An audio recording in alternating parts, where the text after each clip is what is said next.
There are over for shows who have been accused of copying Gumball, with similar elements such as animation, characters, writing, and so much more.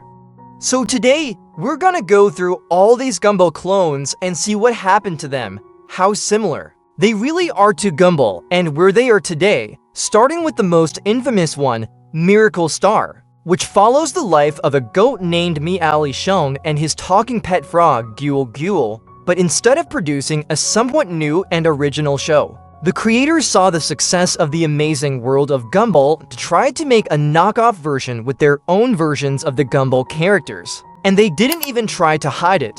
This show just blatantly copied entire scenes from Gumball, only swapping out the characters for ones they actually owned.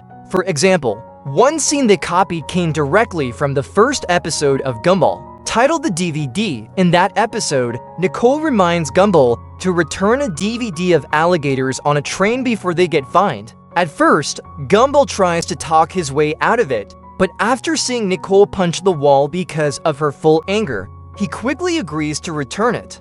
But in the Miracle Star version, the exact same scene is played, the only difference being their characters, but this isn't the only time Miracle Star copied Gumball scene by scene. If you search for comparison videos on YouTube, you will find multiple clips of Miracle Star directly copying Gumball, with the only real difference being the character designs, but even the characters themselves weren't unique, the family was. Simply swapped out with different animals, with Annius being the only one not having a counterpart, possibly due to China's former one-child policy, which restricted most families to only having one child, as well as boys being favored over girls. In China, other characters were also given counterparts. Carrie was replaced by a pot of broccoli. Masami's design remained mostly the same, with the only change being her color. Bobbert was swapped out for their own robot, instead of taking the boring approach and suing Miracle Star. Cartoon Network thought it'd be fun to make fun of the whole situation in an actual episode called The Copycat. And this episode starts with the Wattersons grocery shopping in the exotic food section. Gumball and Darwin make fun of strange items, but as they walk away, their counterparts Chi-Chi and Ribbit appear and begin repeating what Gumball and Darwin have said. Chi-Chi and Ribbit are versions of the Gumball team made up that's supposed to look like a reference to Miracle Star's characters, but they most likely only took this approach for legal reasons, because they didn't want to be labeled as copycats themselves for using it in this episode. At home, Gumball discovers that their counterparts are Chinese TV stars profiting off the copied versions of the Wattersons episodes, like the DVD as previously mentioned. They do get a little laugh from their counterparts' descriptions, all of them except for Annius, who feels left out because she doesn't have a doppelganger.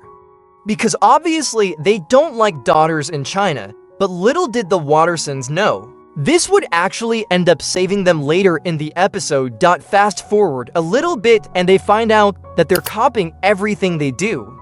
So trying to stop them, they decide to fight against their copycats, but it's pretty much an even match because they're all just using their own moves against each other. Then Annius points out that the copycats aren't really trying to be evil, they're just lacking originality.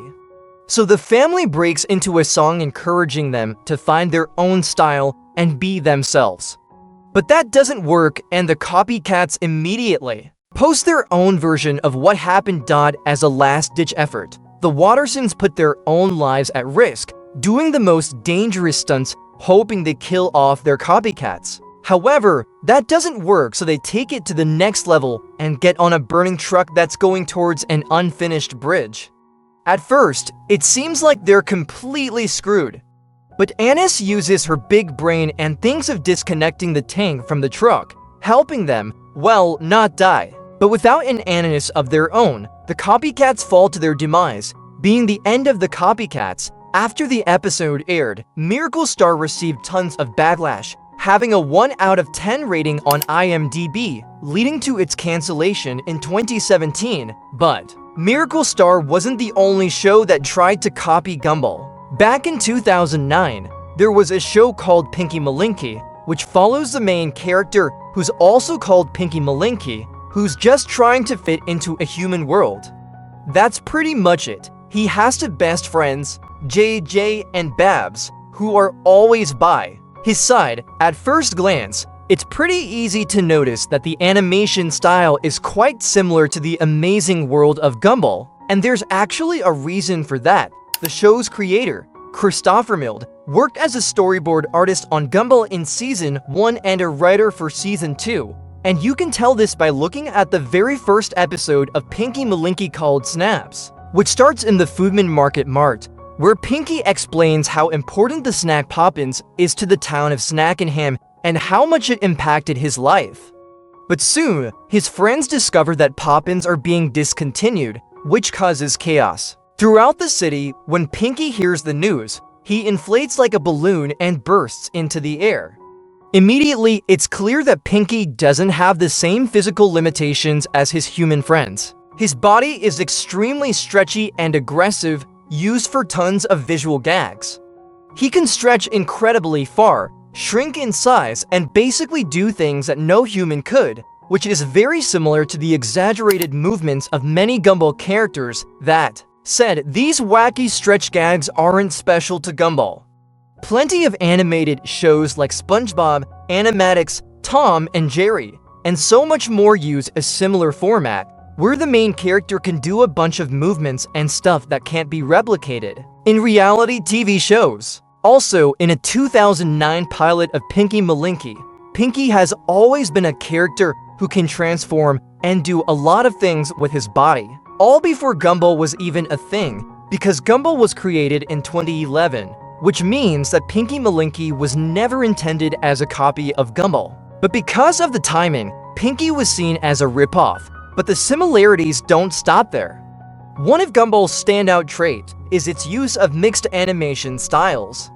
From 3D to puppets to live-action characters, you name it and they've done it, which is what makes Gumball so unique. Pinky Malinky, while sticking to mostly basic character designs, isn't afraid to experiment with different animation styles. For example, in the beginning of the episode Change, there's a little gag moment where Pinky Malinky and JJ turn into real-life versions of themselves, with Pinky becoming an actual hot dog and JJ turning into a girl version of himself. However, you could say that Christopher Miller didn't try to copy Gumball, but he instead took inspiration and learned from his experience and time working at the show. I wouldn't adhere, however. One of the characters from Pinky Malinky seems to be an exact copy of another character in the Amazing World of Gumball, that character being Babs. This is definitely a stretch, but think about it. She's basically Darwin if he were human and a girl. They both wear green and orange. They're nice, supportive, and serve as a friend for the main character. It's possible that Babs was designed as a reference to Christopher Miller's previous work, for something fans could point out and laugh at, but she's not. She's a major support character who appears in multiple episodes. And when a character is similar not only in design, but also in personality traits, it stops feeling like a funny cameo and starts feeling more like they took Darwin, changed his gender, and called it a day. So is Pinky Malinky a ripoff of Gumball? Well, I don't think so, despite its many similarities. Of course, there are going to be parallels in animation, plot, and character dynamics when one of Gumball's original creatives is behind the show. But that doesn't necessarily make it right. It's okay to take inspiration from something you helped create, as long as you bring something new to the table. Take Rebecca Sugar, for example. Before creating Steven Universe, she was one of the main writers and storyboard artists for Adventure Time, another really popular show. But instead of copying Adventure Time's characters, plot, and animation style, she used what she learned from the experience and built something original. That's why Steven Universe became such a success. It had lovable characters, an interesting story, and different animation. There's a difference between being inspired by something and copying it. To quote Gumball himself, "Be your own you, be your own you, try something new, and find your own things to do." And that quote will be important for this next show we're going to talk about. Just keep that in mind. But to answer the last question, what happened to Pinky Malinky? Well, it seems that Pinky Malinky was cancelled. Though there's no official news that the show was cancelled, The show was completed for years, but it didn't release until 2019. With all that time the show was finished, the people behind it probably moved on. Not only that, but when the show was first announced, it immediately got backlash for supposedly being a knockoff of Gumball, which put the final nail in the coffin for another season. And since we're talking about Netflix, the platform that hosted the show, they are notorious for canceling less popular shows to put more money into shows that seem more successful. But another lesser-known show that has also been accused of copying Gumball is Elliot from Earth. They tried to find out who brought them here and why. They start building a new life on this planet and eventually meet some characters, including Mo, the talking dinosaur.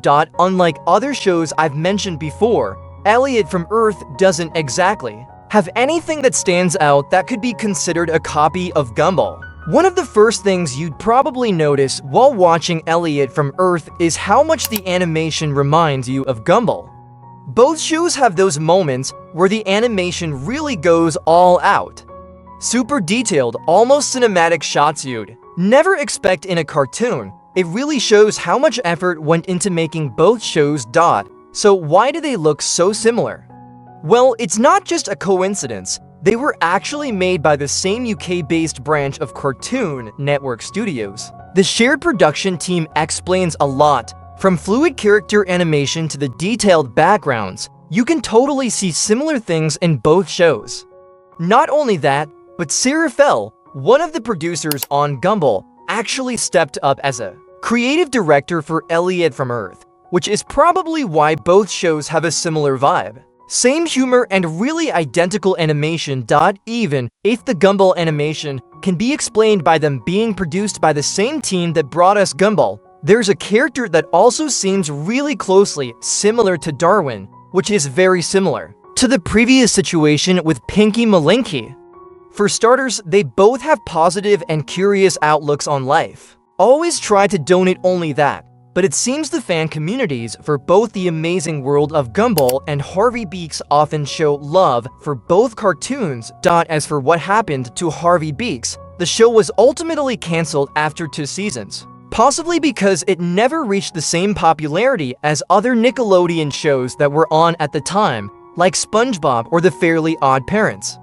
The show then was eventually pushed to Nicktoons, where it seemed to be left to die. But because you made it all the way to the end of the video, you should subscribe. And if you don't want to, that's okay. But if you enjoyed this video and you want to help us create more content like this, it really helps us out the right thing and make others feel happy and included.